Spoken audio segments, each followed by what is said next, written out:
नमस्कार दोस्तों, कैसे हैं आप लोग। उम्मीद करता हूं सभी लोग स्वस्थ होंगे और मस्त होंगे। स्वागत करता हूं आपका गौतम सीटेड क्लासेस में। तो चलिए मित्रों, आज की क्लास की बात करते हैं। भाई आज जो हमारी क्लास है वो हिंदी व्याकरण की क्लास है, जिसमें संज्ञा और उसके भेद इसके बारे में हम पढ़ेंगे। और देखिए, संज्ञा एक ऐसा टॉपिक है जो सारी कितनी कोई भी आप अगर प्रतियोगी परीक्षा देने जा रहे हो तो संज्ञा का एक ना एक सवाल जरूर आता है। तो आज मैं आपको एक ऐसी ट्रिक बताऊँगा जो आपके लिए रामबाण औषधि साबित होगी। आप कभी भी उसको संज्ञा का अगर सवाल पूछा गया ना, कभी गलत नहीं होगा। चलिए स्टार्ट करते हैं। सबसे पहले संज्ञा को समझ लेते हैं। जी हाँ, संज्ञा कहते नाम को, वस्तु प्राणी क्या स्थान, भाव भी संज्ञा होते इनको लो पहचान। कहने का मतलब है कि संज्ञा क्या कहते हैं, नाम। यानी कि जो नाम होता है, अब वो नाम किसी का भी हो सकता है भाई, क्या समझे। चाहे वो निर्जीव चीज़ हो कोई, है ना, या कोई सजीव चीज़ हो। इस संसार में जितनी भी चीज़ें हैं, जैसे मान लो ये फ़ोन, फ़ोन, किताब, कॉपी, राम श्याम आगरा, ये मतलब कोई भी हर चीज़ का कुछ ना कुछ नाम है। अगर नाम है तो फिर वो क्या है, वो संज्ञा है। अब देखिए आगे लिखा हुआ भी है कि संज्ञा कहते हैं नाम को, वस्तु कोई वस्तु हो सकती है, प्राणी सजीव वस्तु कोई हो सकती है, या कोई स्थान। भाव भी संज्ञा होते हैं इनको लो पहचान। भाव, भाव कैसा हो सकता है, जैसे प्यार, नफरत, ये सब भाव हैं। भाव ये चीज़ें होती हैं इनको हम नाप तोल भी नहीं सकते हैं भाव। तो इन सब के जो नाम हैं वो सब क्या हैं, संज्ञा है। इन शॉर्ट, किसी का भी नाम हो वो संज्ञा है, सीधी सी बात है। तो ये संज्ञा तो आपको समझ में आ गई। अब इसके थोड़े से हम ये समझ लेते हैं कि कितनी तरह की होती है। संज्ञा होती है भी 5 प्रकार की। पहले तो 3 की बात करते थे, लेकिन ये इंग्लिश की वजह से 2 और बढ़ गई हैं। व्यक्तिवाचक संज्ञा, यानी कि किसी व्यक्ति का बोध हो। जातिवाचक संज्ञा, किसी जाति का बोध हो। भाववाचक संज्ञा, किसी भाव का बोध हो। समूहवाचक संज्ञा, किसी समूह का बोध हो। द्रव्यवाचक संज्ञा, किसी द्रव्य का बोध हो। तो ये तो मैंने आपको इसकी परिभाषाएं बता दी, लेकिन पेपर में वो आपसे संज्ञा की परिभाषा नहीं पूछेगा। अगर वो पूछ रहा था कि अगर संज्ञा की परिभाषा ही पूछनी थी उसे, तो हमारी जो ये क्लास थी यहीं एंड हो जाती। लेकिन मुद्दा ये नहीं है, वो आपसे परिभाषा नहीं पूछता है। वो क्या पूछेगा, वो आपको एक शब्द लिख के दे देगा। कोई भी शब्द लिख के दे सकता है। कह दिया उसने नदी है, उसने कह दिया देश, उसने कह दिया राम। इस तरह के वो वर्ड लिखेगा, शब्द लिखेगा, और आपसे पूछेगा कि भाई इसमें कौन सी संज्ञा है। तो हमें ये पहचानना है। और आज की जो हमारी क्लास है वो इसी के ऊपर बेस्ड है। इसी के ऊपर हमारी ट्रिक भी बेस्ड है कि कैसे आप संज्ञाओं में भेद करोगे कि भी ये वाली संज्ञा, ये वाली संज्ञा, ये वाली संज्ञा है। तो चलिए उसी ट्रिक पे चलते हैं अब हम। एक अनेक ट्रिक। अब आपको क्या करना है, एक और अनेक पकड़ना है। अगर वो बात कर रहा है व्यक्तिवाचक संज्ञा की, या हम बात कर रहे हैं व्यक्तिवाचक संज्ञा, अगर वो एक है तो वो है व्यक्तिवाचक संज्ञा, और अगर अनेक तो फिर वो हो जाएगी जातिवाचक संज्ञा। तो अभी हम इन दो की जो है उनकी ट्रिक की बात करते हैं। जातिवाचक संज्ञा देखिए, उसने कहा राम। अब राम तो एक ही होता है, या और भी हो सकते हैं राम, किसी एक आदमी का नाम है। तो ये क्या हो गया, ये हो गया व्यक्तिवाचक संज्ञा। राधा किसी एक का नाम है। अब देखो जयपुर, जयपुर अगर देखा जाए पूरी इंडिया में एक ही जयपुर है। आगरा, एक ही आगरा है। रोहन, एक रोहन किसी एक बंदे का नाम हो सकता है, तो एक ही रोहन हुआ। तो ये क्या हुई, ये हुई व्यक्तिवाचक संज्ञा। अब उसने कहा पुस्तक, भाई पुस्तक तो अनेक हो सकती हैं, तो ये क्या हो गया, ये हो गया जातिवाचक संज्ञा।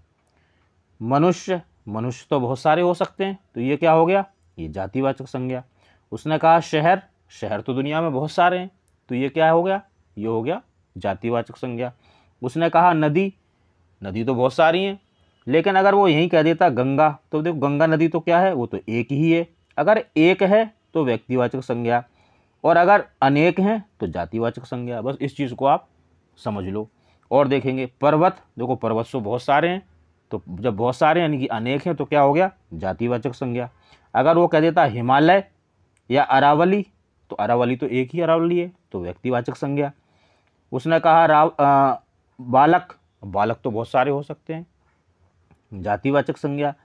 पेन, तो पेन तो भाई बहुत सारे हैं, रेनॉल्ड्स का पेन है, सीएलओ का पेन है, पता नहीं किस किस के पेन है, जेटर का पेन है, तो जातिवाचक संज्ञा। अगर वो कह देता सीएलओ का पेन, तो क्या हो जाता, व्यक्तिवाचक संज्ञा।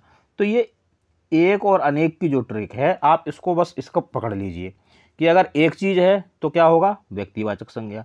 अनेक चीज़ हैं तो क्या होगा, जातिवाचक संज्ञा। तो अगर आपने ये ट्रिक पकड़ ली तो समझ लो आपका ये सवाल कभी भी गलत हो ही नहीं सकता है। अब इसमें थोड़ा सा और आगे देखो, कुछ ऐसे शब्द आएंगे जो आपको कंफ्यूज करेंगे। जैसे मान लो उसने कहा जयचंद। अब ये देखो जयचंद जो है दो तरह से प्रयोग हो सकता है। ये जातिवाचक संज्ञा भी हो सकती है और ये व्यक्तिवाचक संज्ञा भी हो सकती है। लेकिन जो हमारी ट्रिक है एक और अनेक की, ये आपको बिल्कुल सही आंसर बताएगी। कैसे? भाई मेरे भाई का नाम जयचंद है, तो भाई मेरा भाई तो एक ही है, तो क्या हो गया, ये व्यक्तिवाचक संज्ञा हो गया। अब जयचंद ने क्या किया था, जयचंद ने जो है गद्दारी की थी। तो अगर मान लो हम ये कहने लगे भी हमारे देश में आज भी कई जयचंद मिल जाएंगे। अब कई जयचंद इसका मतलब बहुत सारे हो गए, तो ये क्या हो गया, ये जातिवाचक संज्ञा हो गया। एक नेता, देश में बहुत सारे नेता हैं, तो ये तो भाई बहुत सारे नेता हो गए, तो फिर ये क्या हुआ, ये जातिवाचक संज्ञा हुआ। तो कई बार क्या है कि आपको सेंटेंस के हिसाब से देखना पड़ेगा, सेंटेंस के हिसाब से मीनिंग देखनी पड़ेगी।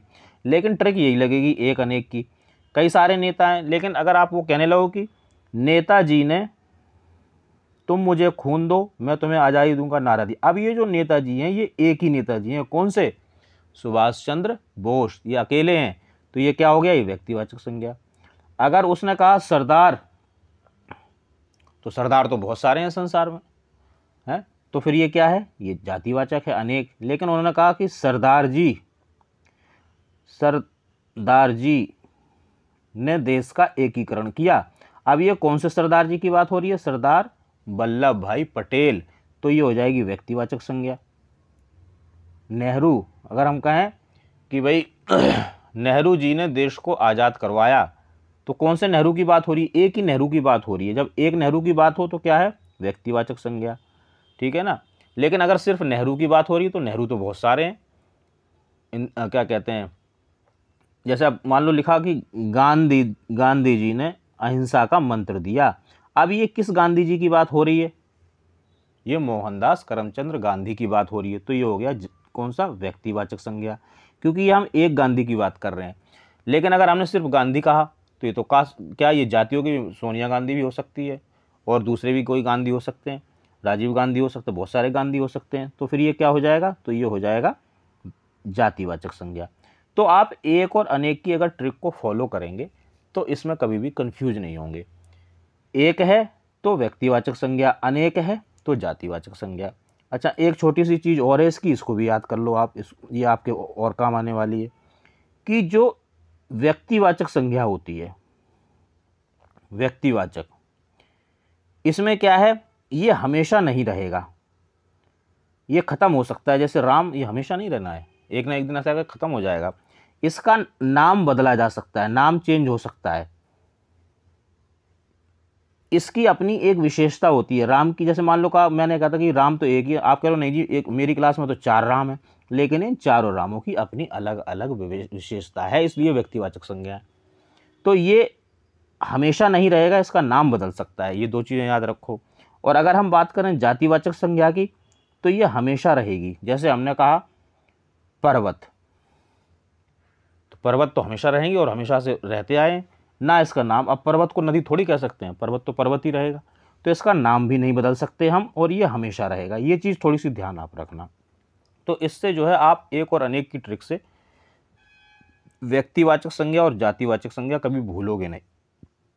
और देखो इसका कोई और, रावण, जैसे हमने कहा आज भी देश में रावणों की कमी नहीं है, यानी कैसे लोग जो ज्ञानी होते हुए भी अधर्म का काम करते हैं, तो रावणों की कमी नहीं, यानी कि ये अनेक हो गए, तो ये क्या हो जाएगा, जातिवाचक संज्ञा। अगर हम कहें लंका का राजा रावण था, तो कौन से रावण की बात हो रही है, जो लंका का राजा था, यानी वो तो एक ही था, तो ये क्या हो जाएगा, ये हो जाएगा व्यक्तिवाचक संज्ञा। तो ये एक अनेक की ट्रिक आपको भटकने नहीं देगी। अब बाकी जो संज्ञा है उनकी भी बात कर लेते हैं थोड़ी सी। देखिए भाववाचक संज्ञा, ऐसे शब्द जो किसी भाव, दशा, गुण, दोष, अवस्था आदि को प्रकट करें वो क्या होते हैं, वो भाववाचक संज्ञा होते हैं। जैसे जवानी, अब भाई जवानी एक भाव है ना, तो हम उसको देख सकते हैं ना, समझ सकते हैं। प्रेम, अब कोई कहता है भाई मैं तुझसे प्रेम करता हूँ, अब प्रेम को हम कोई नाप तोल थोड़ी सकते हैं, इसको तो हम बस महसूस कर सकते हैं, एक भाव है, तो ये भाववाचक संज्ञा है। अच्छा, इसको थोड़ा और समझ लो, अगर भाववाचक संज्ञा बहुवचन में आ जाए, देखो फिर वही बात आ गई, एक अनेक, यानी एक वचन और बहुवचन। बहुवचन में अगर प्रयोग होती है तो फिर ये जातिवाचक, यानी कि बहुवचन में जो प्रयोग होगा वो जातिवाचक संज्ञा ही होगी। कैसे? अब तो दूरियां ही नज़दीकियां बन गई, तो ये जो दूरियां और जो नज़दीकियां हैं यहाँ पे, ये क्या है? ये भाववाचक संज्ञा ना होके क्या है? ये जातिवाचक संज्ञा है। क्यों? क्योंकि इनका प्रयोग बहुवचन में किया गया है। तो यहाँ पे भी आपकी एक अनेक ट्रिक लगेगी। और आगे देख लेते हैं थोड़ा सा। द्रव्यवाचक संज्ञा, वे वस्तुएं जिनसे दूसरी वस्तुएं बनाई जाती हैं। ये ट्रिक है एक तरह से। अगर उसने दे रखा, आप देख लेना क्या इससे कोई दूसरी चीज़ बन सकती है ना, और जिनको नापा तोला जा सके, ये क्या होगा? ये आपका होगा द्रव्यवाचक संज्ञा। और एक चीज़, ये जो लिखी हुई है ग्रीन में, कभी बहुवचन में नहीं आ सकती। जैसे हमें लिखा कपास, अब कपास से कुछ ना कुछ बनता है, अब इसको हम कपास ही बोलेंगे, कपास से थोड़ी बोलेंगे। जैसे सोना, सोना का सोना ही बोलते हैं, सोने या सोनो थोड़ी बोलते हैं। तो एक तो ये कभी बहुवचन में नहीं आएंगी, दूसरा इनको नाप सकते हैं, तोल सकते हैं, और इनसे दूसरी वस्तुएं बनाई, जैसे सोने से गहने बनते हैं, दूध से बहुत सारी चीज़ें बनती हैं, लकड़ी से भी बहुत सारी चीज़ें, पानी से भी, पानी से तो पता नहीं क्या क्या बन जाता है।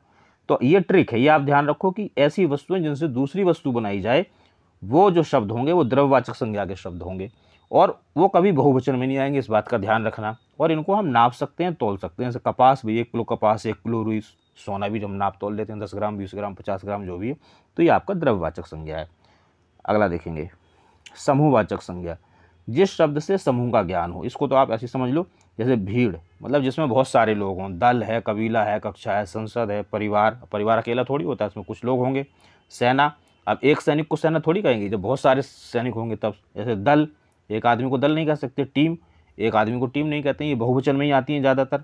समूहवाचक हमेशा बहुवचन की होती हैं, ये ध्यान रखना इसमें, लेकिन इसमें समूह का ज्ञान होना चाहिए, ये ध्यान रहे, तो ये आपकी समूहवाचक संज्ञा होती है। तो दोस्तों ये संज्ञा का चैप्टर था छोटा सा, उम्मीद करता हूँ आपको समझ में आया होगा। जैसा भी आपको लगे अच्छा बुरा कमेंट जरूर करें और चैनल को सब्सक्राइब करें। तो मिलेंगे दोस्तों अगली क्लास में, तब तक आप सभी लोग स्वस्थ रहें और मस्त रहें।